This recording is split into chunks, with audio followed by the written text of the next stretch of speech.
Hello, I'm Forge Tech, and last time I did a 15-minute video explaining how we start off the basic of the first 15 minutes of the game. Now, I'm on my main character now, who, as you see, is wearing a little wolf hide, just because he moves a bit faster, make the video a bit shorter. So this is actually not the same church-like abandoned building, but it was one of the other ones I found, just in case I want to come back and work on the other one at a later time. But I sat there and repaired all the walls. I just simply used the hoe to clear away all the lumpy spots on the ground. Give me a little bit more building area. I can expand out if I want to. I cleared away all of the small trees, about 3 large trees as well. As you can see, after repairing the house, I still have a good bit of materials from just clearing away all those small trees. It also gives me a lot more open area that I can spot enemies coming. Gives me a little bit extra warning. Now, I placed the fire outside for 2 reasons. One, it just makes the area a little bit easier to vent the smoke. It also, a lot of enemies, as we found out, were afraid of fire, so I've never had them walk up to my front door with this setup. Now, this game is subject to change since it's early access, so grain of salt territory. I just walk in. I've got my workbench right here. I kept the window that the original church building came with. I took off the steeples and decided to go with this middle grain roof right here. Built a little storage area that can easily hold 8 chests if I put them there. I could expand out 16. As you can see, with just the bed and this setup, I got a good 4 resting bonus, which gives me 11 minutes of rested. If I were to sit down in here, my stamina and health would recover much faster.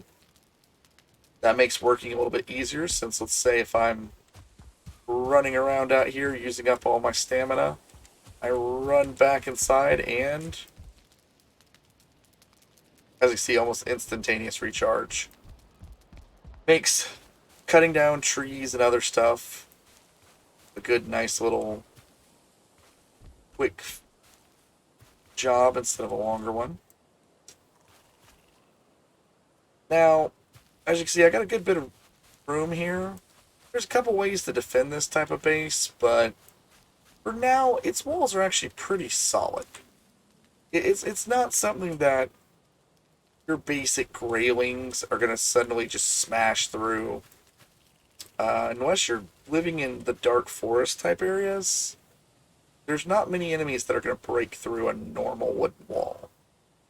Now, if you're planning on making this into a permanent camp, I'd maybe invest some time adding some extra defenses. Now, as for this right now, I'm going to go over the basics. As you can see, I've equipped my hammer. It's currently in repair mode. But you can see that little yellow bar. That's how much each life of the building has. And as you can see, the color changes as I move. The blue means it's touching the ground. Green means it's stable. Generally, like if I were to say, let's say I build a wall here.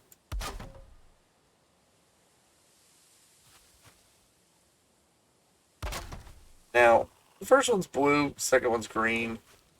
If I were to build a unsupported wall, it continues to go more and more red. Eventually, there it goes. It immediately just shatters. But the good news is, you get back the wood. At least this time, like I said, subject to change. You get back the materials. So, even if something came in and goes, oh, I blew up your one supporting wall. Well, I just got my wood back. It's, don't panic. If you want to build something crazy, just start building it. Worst case scenario, it collapses.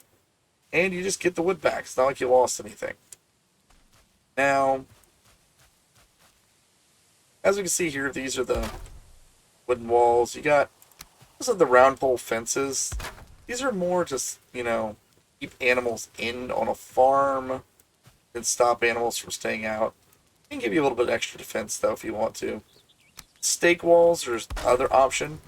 These do not rot in the rain, making them really good as just standalone structures. I personally like the stake walls. I think they look a bit better. They have a little bit more heavy dutiness to them. You can build with the wooden walls, but I just like the stake walls. They just look more like you'd think that the people in this game would use. As you can see, I can actually snap to this, so I could actually build, since it's actually about 1.5 tall of walls, I could build myself a wall.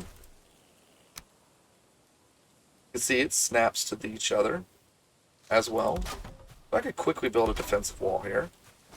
Run up onto my little archer's perch here. And pretty much defend my house. So that's the basics if you wanted to build this type of little defense. I'll go into a more in-depth one at a later time. But the big starting tools, of course, are going to be the hammer and the hoe. Now, of course, the hammer, pull it out, right-click. It's going to show you all the different options that you can build. As time goes on, you'll get new options. As you can see, I got the wooden iron pole here and the stone walls. These will unlock as you get the different equipment. Now, as I'm not near a stone cutter or a forge, I can't build them.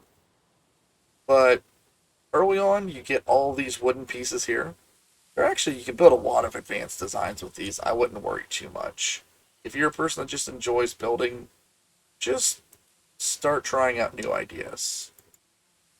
Now, of course, you got all the little crafting items. I could come in here and place a campfire cooking station, and I have to put that over the campfire for it to work. Put one down there. Now, if I had any meat to cook, I would just click that. Of course, it says I can't do it. Now, this is pretty much the basics of everything. If you think I've missed something, or you want me to cover something specific, leave a comment down below. And I hope this helps someone.